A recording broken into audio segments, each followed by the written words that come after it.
எச்சரிக்கிறோம் உரிமையாளர்களே எங்கள் விலை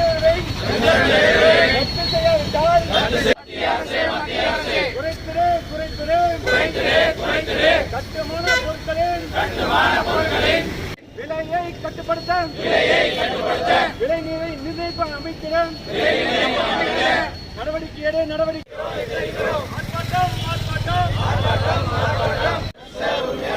எங்கள் விலை உயர்வை